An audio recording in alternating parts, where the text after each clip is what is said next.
Bonjour à tous et bienvenue dans cette petite vidéo. Donc déjà, je me présente, je m'appelle Gauthier Durand, euh, je suis coach sportif issu de la filière STAPS. En fait, je suis parti en STAPS et je me suis spécialisé dans l'entraînement sportif. Et ce diplôme-là m'aura permis après derrière d'aller faire le DU de Poitiers, qui était spécialisé donc en nutrition, micronutrition, sport et santé. Et du coup, actuellement, maintenant, je travaille en consultation. Donc, je réalise des consultations, que ce soit avec des sportifs de haut niveau, des sportifs amateurs ou même des sédentaires.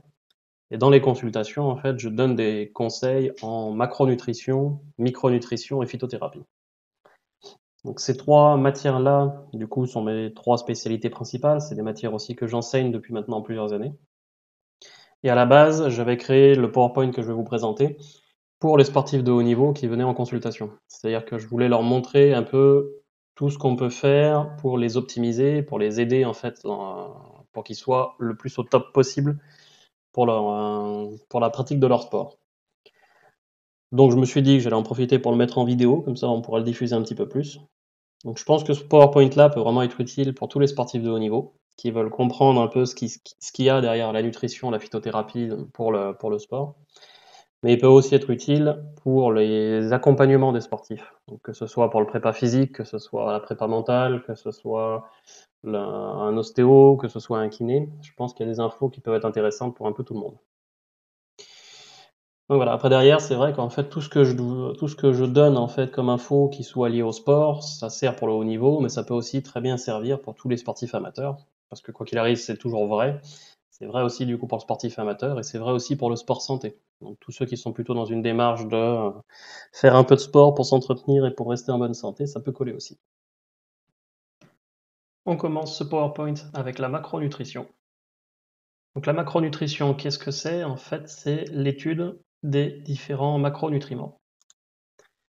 Et dans les macronutriments, vous avez en numéro 1 le plus connu, les glucides, les lipides et les protéines. En fait, classiquement, la plupart des gens ont tendance à voir glucides et lipides comme une source énergétique. On va s'en servir, on va les brûler pour avoir du carburant, pour fabriquer de l'ATP en fait, qui est la molécule d'énergie universelle. Et les protéines, on le voit très souvent comme étant, comme servant en fait à la création de masse musculaire. Mais ça, c'est plutôt limitant comme façon de voir. C'est-à-dire qu'en fait, il y a beaucoup d'autres rôles annexes dont on parle pas très souvent. Et typiquement pour les glucides, donc on a bien le rôle énergétique, mais les glucides ont aussi un rôle en tant qu'antioxydant. Donc par exemple, typiquement, des gens qu'on met en alimentation cétogène sans trace de glucides peuvent petit à petit perdre une capacité antioxydante. Les glucides ont aussi un rôle au niveau de l'immunité. Donc manger trop peu de glucides, avoir des trop petites réserves glucidiques, et surtout du coup de glycogène, qui est la forme de stockage, va avoir des impacts sur l'immunité et va avoir des impacts sur le cortisol. Le cortisol étant l'hormone du stress. Donc la liste est encore un peu longue, hein, je ne rentre pas dans les détails à fond, mais c'est déjà pour que vous puissiez voir qu'il y a différents rôles, dont plusieurs sont assez peu connus. Les lipides, eux, donc toujours leur rôle énergétique, c'est notre réservoir principal. La graisse qu'on accumule, en fait, est la plus grosse réserve énergétique du corps humain. Donc on stocke une ressource énergétique extrêmement efficace avec les lipides, sauf que on oublie souvent de prendre en compte que les lipides ont aussi un rôle de structure, c'est-à-dire que c'est eux qui vont former les membranes de toutes nos cellules, et les lipides ont aussi un énorme rôle sur l'inflammation. Donc typiquement, on parle souvent des oméga 3, des oméga 6. Donc les oméga 6 qu'on trouve dans la viande, par exemple dans la charcuterie, dans l'huile de tournesol, sont donc des lipides qui vont engendrer de l'inflammation en surplus. C'est des lipides qui vont engendrer des agrégations plaquettaires. Donc ils ont toute une liste de rôles un peu délétères. Pour autant, ils sont quand même nécessaires pour le corps parce qu'on a besoin d'avoir quand même un minimum de membranes rigides. Donc il ne faut pas non plus les bannir entièrement, mais il faut trouver un bon équilibre. Donc entre nos oméga 6 et les oméga 3 qui eux ont le rôle inverse. C'est-à-dire que les oméga 3, eux, ils ont un rôle anti-inflammatoire. Ils ont un rôle, par exemple, fluidifiant sanguin. Et l'équilibre entre ces deux-là, si on a le bon rapport, on va avoir justement un corps qui est bien harmonisé, qui se passe bien. Si on a trop d'oméga 6, on sera en inflammation chronique en permanence, et ça peut engendrer des blessures, ça peut engendrer des douleurs, ça peut engendrer de l'arthrose précoce par exemple, ou d'autres encore pathologies ou situations délétères. Et notre troisième point, les protéines, donc peuvent aussi avoir un rôle énergétique. C'est vrai qu'on n'en parle pas souvent, mais on peut brûler des protéines pour faire fonctionner la machine. Ils ont un rôle structurel, bien entendu, au niveau musculaire, mais ils ont surtout un rôle extrêmement important dans la création des enzymes. Et ça, j'y reviendrai un peu tout au long du PowerPoint, parce que c'est vrai que c'est quelque chose qui est fondamental, qu'on oublie souvent. Mais si on n'a pas d'apport protéique, et qu'on n'a pas d'acide aminé qui arrive, en fait, on ne peut pas construire les enzymes. Et les enzymes, c'est un peu les usines de notre corps, c'est-à-dire que c'est grâce à elles que toutes les actions se passent. Ça, j'y détaillerai un petit peu plus loin. Donc en fait, la macronutrition, réellement, ça correspond un peu à la carrosserie de la voiture, si on voulait prendre une image. Alors, en comparaison, la micronutrition, elle, est la science en fait qui s'intéresse aux micronutriments.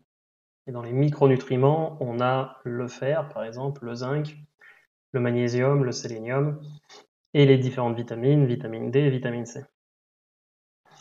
Donc pour reprendre un peu ce que je vous disais tout à l'heure, toutes les fonctions dans le corps humain, que ce soit de la production d'énergie, que ce soit la création d'hormones, sont gérées par des enzymes. Donc typiquement, vous avez la tyrosine hydroxylase, par exemple, qui est une enzyme qui va permettre de créer la dopamine. Si elle n'était pas présente, jamais on aurait de dopamine, et en fait jamais on aurait de motivation le matin, de l'énergie le matin, et on ne prendrait pas plaisir aux choses. Une autre enzyme un peu connue, la thyroperoxydase, c'est une enzyme au niveau de la thyroïde, et sans elle, pas possible d'avoir la création des hormones thyroïdiennes.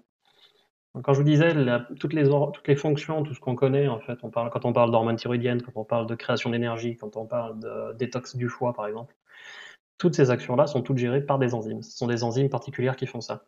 Donc, si on n'a pas suffisamment d'apport protéique, qu'on n'a pas assez d'acides aminés, on ne fait pas les enzymes, et du coup, ça ne peut pas marcher. Deuxièmement, et le deuxième point qui est vraiment le plus important, c'est que ces enzymes, pour pouvoir être utiles, être utilisées et qu'elles fonctionnent, en fait, elles vont nécessiter des micronutriments. Donc en gros, sans micronutriments, l'enzyme elle peut être présente, mais par contre elle ne tournera pas, elle ne fera pas son boulot. C'est pour ça qu'on a tendance à dire que la micronutrition en fait correspond à l'huile et à l'essence de la voiture. C'est-à-dire que sans eux, la machine ne peut pas être fonctionnelle. Donc il vaut bien mieux avoir un équilibre macro par exemple qui soit légèrement perturbé, avoir l'équivalent d'une 2 chevaux, pour autant qu'au niveau micronutriments on ait tout ce qu'il nous faut, et à ce compte-là on a une 2 chevaux avec de l'essence et avec de l'huile. Par contre, quand classiquement on s'intéresse que aux macronutriments, donc quand on le voit beaucoup dans pas mal de programmes de diététique par exemple ou autres, on a l'équilibre parfait en macronutriments, on est content, c'est comme si notre voiture c'était une Ferrari. Sauf qu'à côté de ça, si on n'a jamais fait attention à nos équilibres en micronutriments, on a une Ferrari qui n'a pas d'essence.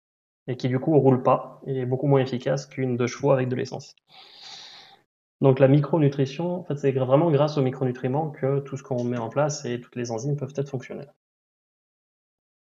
Donc toujours en lien avec nos enzymes, une autre notion qui est extrêmement importante, c'est ce qu'on appelle la productivité enzymatique. C'est-à-dire que comme on le voit sur la courbe ici, en fait, on n'a pas une productivité qui soit linéaire. Donc là, je vous explique un peu. À gauche, vous avez le pourcentage d'efficacité de l'enzyme, de l'activité de l'enzyme, et à droite, vous avez la disponibilité en un cofacteur. Et ce qu'on appelle un cofacteur, en fait, ça va être les micronutriments. C'est-à-dire qu'un micronutriment qui fonctionne pour une enzyme est son cofacteur.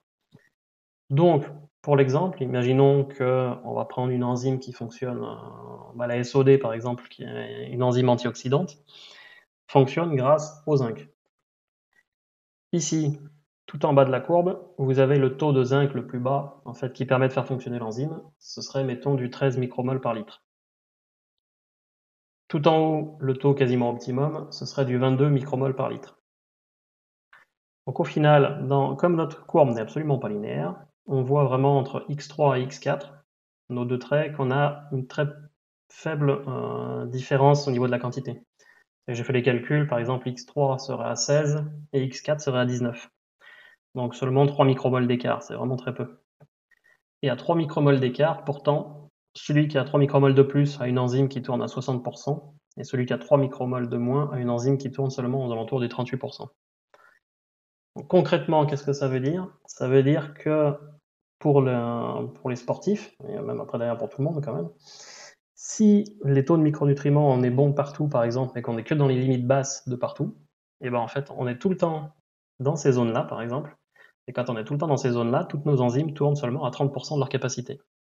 Donc on n'a que 30% des défenses antioxydantes qu'on pourrait avoir. Donc on n'a que 30% de la création d'énergie qu'on pourrait avoir. Donc il est vraiment extrêmement important, surtout pour les sportifs de haut niveau, si on veut les optimiser au maximum, qu'ils aient les taux de micronutriments, qu'ils aient déjà pas de carence, ça c'est sûr, sinon c'est la cata. Mais en plus de ça, il faudrait qu'ils soient vraiment dans les fourchettes hautes des normes, on va dire. Parce que s'ils sont tout le temps dans les fourchettes hautes des normes, ça veut dire que la plupart de leurs enzymes tournent à plus de 80%, et dans ce cas-là, on est plutôt bon. Sachant qu'on remarque aussi que la courbe elle a tendance à s'aplatir sur la fin. C'est-à-dire qu'en fait, s'ils sont déjà à des niveaux max, par exemple, de fer, ou des niveaux max de zinc, le fait de rajouter du zinc n'améliorera pas encore l'enzyme. Donc, la conclusion, c'est plus il y a de cofacteurs jusqu'au niveau optimal, plus l'enzyme sera efficace. Et le deuxième point que je voulais souligner aussi, c'est la rapidité enzymatique. Donc la rapidité enzymatique, elle est dépendante de la quantité de substrat qui est disponible. Donc, une enzyme qui, par exemple, transforme le glucose en ATP, donc le glucose en énergie, en ATP qui est l'énergie utilisable, le substrat, là pour le coup, c'est le glucose. Plus vous avez de substrat, donc c'est-à-dire que vous avez 100% de vos réserves, par exemple, en glucose, l'enzyme va tourner à 100% de ses capacités, de sa vitesse max. Par contre, au fur et à mesure, par exemple, que vous faites un match, prenons par exemple des footballeurs, ils font un match, ils prennent pas de boisson d'effort, du coup le taux de glucose et de glycogène diminue petit à petit au cours du match parce qu'il est utilisé. Au bout, mettons, d'une heure de match, c'est schématique, hein, mais au bout d'une heure de match, il a plus que 60% de ses réserves en glucose par rapport au démarrage. Du coup, l'enzyme qui transforme le glucose en ATP va tourner à seulement 60% de sa capacité max. Si on continue comme ça, après derrière, à la fin du match, il lui reste plus que 30%, d'autres sportifs, et ben dans ce cas-là, l'enzyme va tourner à seulement 30% de sa rapidité max. Et en fait, vous allez avoir une grosse différence entre un sportif qui va faire un sprint en début de match et un sportif qui va faire un sprint en fin de match. Et ça, c'est bon. Hors encore les phénomènes de fatigue ou autre, ou de fatigabilité musculaire, là on est vraiment juste sur un côté enzymatique. Et forcément, en fait, plus le temps passe et plus ça diminue. Donc là, c'est extrêmement important, typiquement, d'avoir des boissons d'effort ou des choses comme ça, qui vont permettre de remonter les taux de glucides, et en tout cas d'avoir des glucides exogènes qui vont pouvoir être consommés, pour pas qu'on brûle trop les réserves intérieures, et moins on brûle les réserves intérieures, plus l'enzyme ira vite. Donc, plus on a de substrat, encore une fois, jusqu'au niveau optimal, et plus l'enzyme sera rapide. Donc quelqu'un qui est déjà complètement full en glycogène, qui a fait des systèmes de stockage de réserves de glycogène et qui est déjà au maximum de ses capacités, encore une fois, vous lui donnez plus, il passera pas à 105%, il restera à 100% quand même.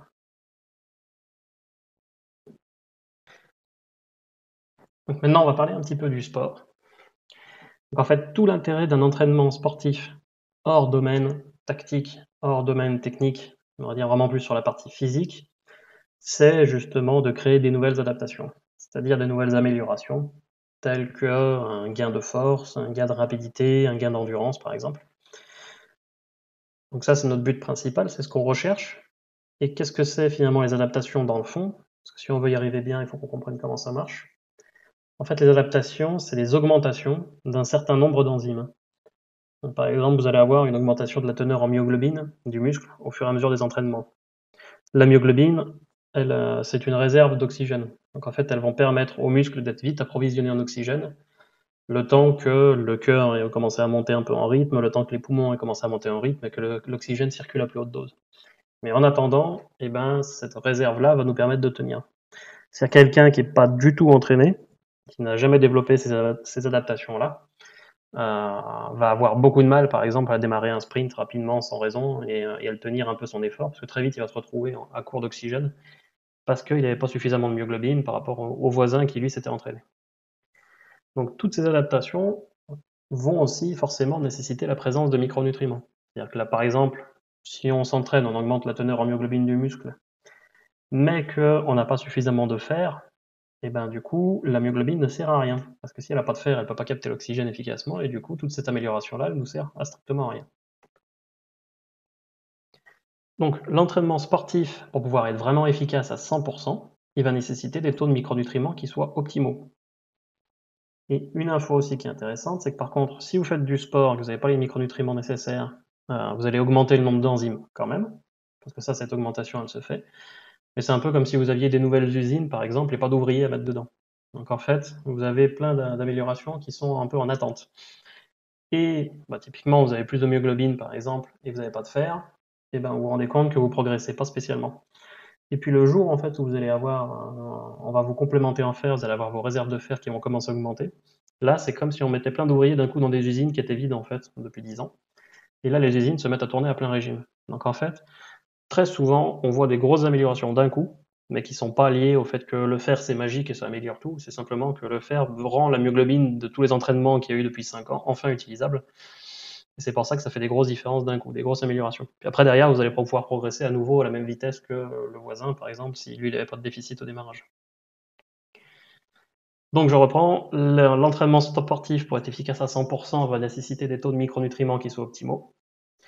Et surtout, donc il faut en avoir suffisamment dans l'alimentation, et il faut surtout pouvoir les assimiler correctement. Et ça, on va voir après, c'est pas forcément gagné à tous les coups.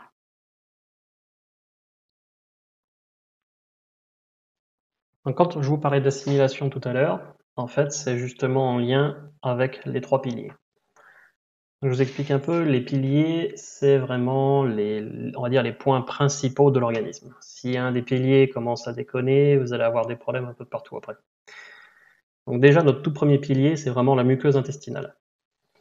Donc la muqueuse intestinale va permettre l'assimilation des macros et des micronutriments.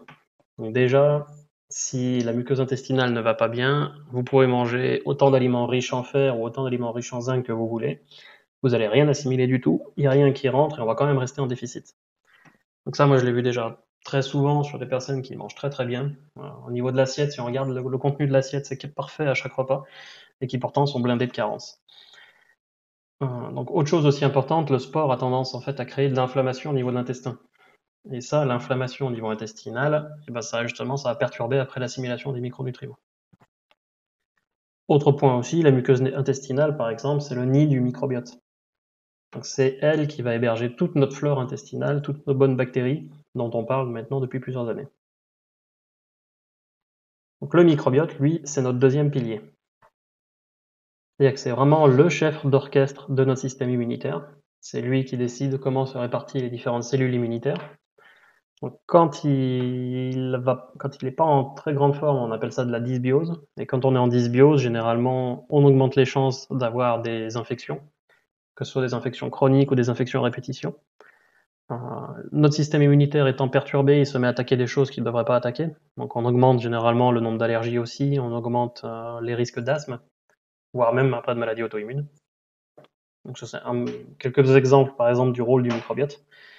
Un des 2 autres rôles du microbiote, c'est de communiquer directement avec le cerveau par l'intermédiaire du nerf vague. Donc il peut nous transmettre, s'il est en bonne forme, de la sérénité, de la détente, de la tranquillité. S'il n'est pas en bonne forme, du stress, de l'anxiété, des difficultés à s'endormir par exemple. Donc c'est vraiment, lui c'est pareil, c'est un des piliers principaux. Et notre troisième pilier, c'est le foie.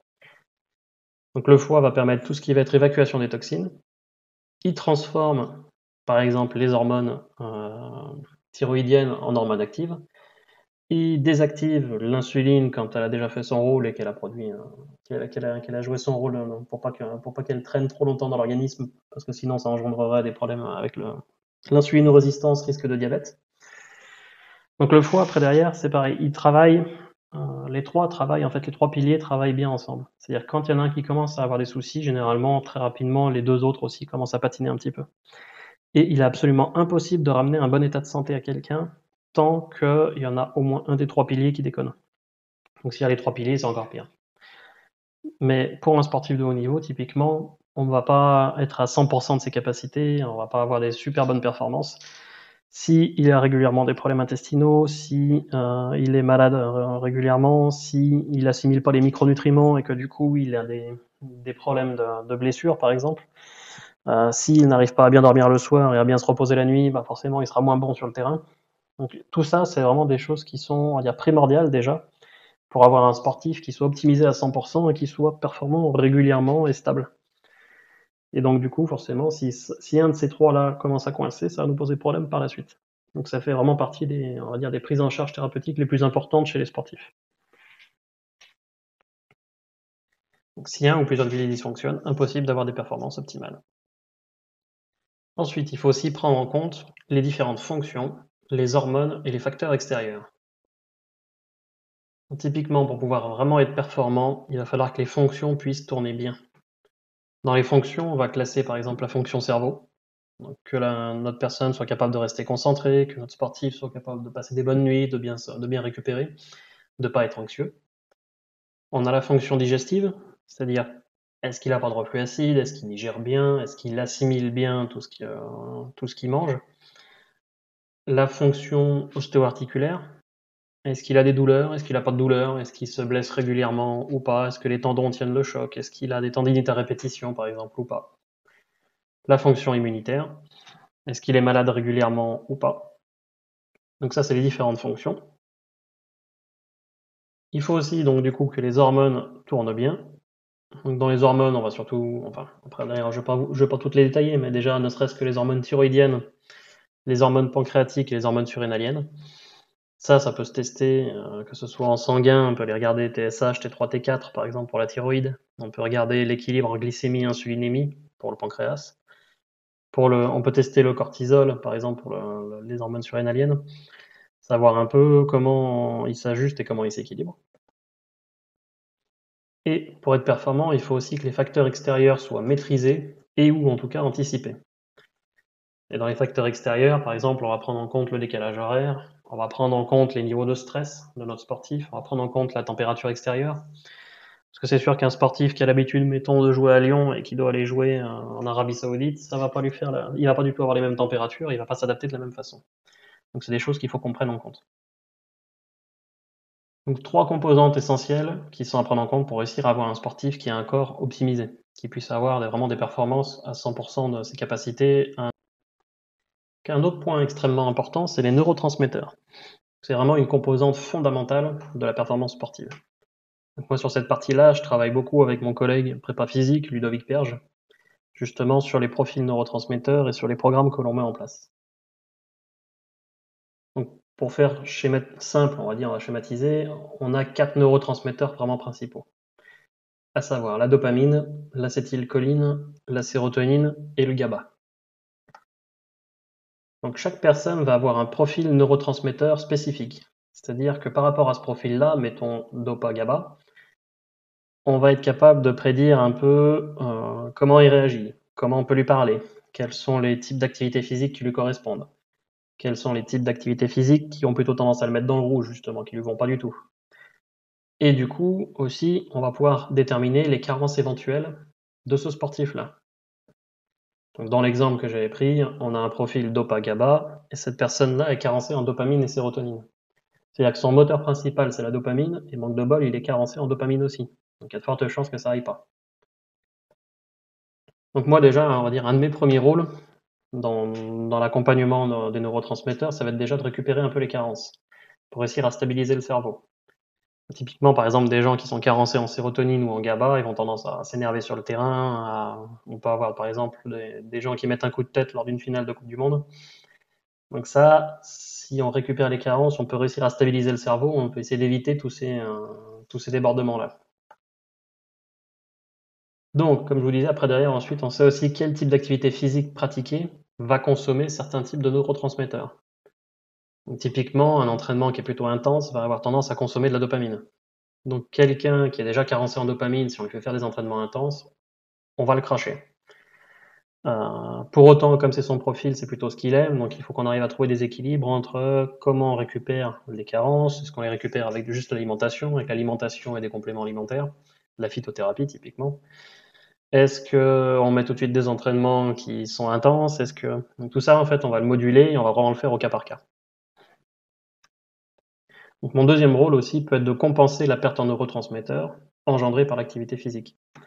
C'est-à-dire que dans l'exemple de quelqu'un qui est plutôt sérotonine et qui n'est pas du tout dopa, qui a du mal avec les efforts intenses, on lui met un entraînement intense parce qu'on en a besoin, parce qu'on est obligé, parce que dans le plan d'entraînement, on n'a pas le choix. En fait, on sait qu'on va lui consommer de la dopamine et que ce bonhomme-là, il n'est pas du tout adapté à ça. Donc, on peut aussi lui donner de la dopa, enfin, pas de la dopamine directement, mais de la L-Dopa par exemple, en phytothérapie, pendant la période où il fait cette activité physique qui lui convient pas, pour éviter qu'il se crache justement. Donc en fait, on va lui permettre de quand même passer ce cycle d'activité et de préparation sans pour autant avoir des problèmes derrière. Donc ça, c'est extrêmement important.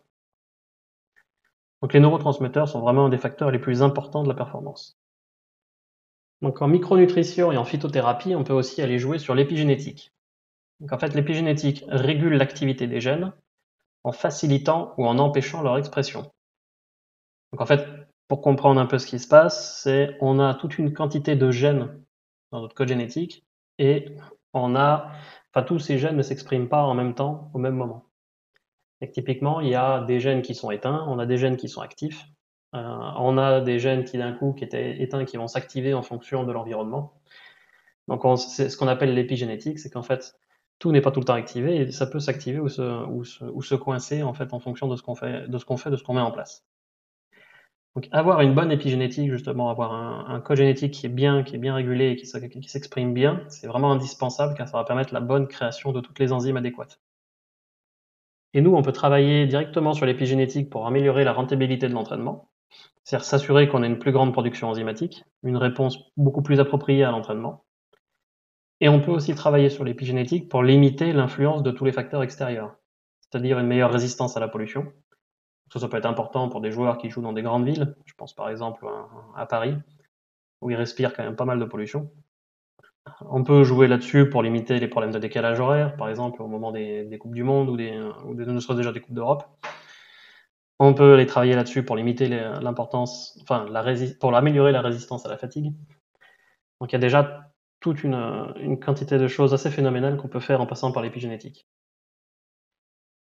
Mais l'épigénétique aussi, c'est vraiment notre dernière étape, en fait, pour avoir un corps optimisé à 100%. C'est-à-dire qu'on va pas aller travailler sur l'épigénétique, sachant que si la personne, elle a le foie qui tourne pas très bien, elle a l'intestin qui galère, et qu'elle a des problèmes inflammatoires, et qu'elle a des problèmes de sommeil, par exemple. Ce serait pas logique, en fait. C'est vraiment notre dernière étape, quand la personne est déjà plutôt bien, pour être sûr d'être à 100%. Donc j'en profite aussi pour parler un peu de la phytothérapie de la performance.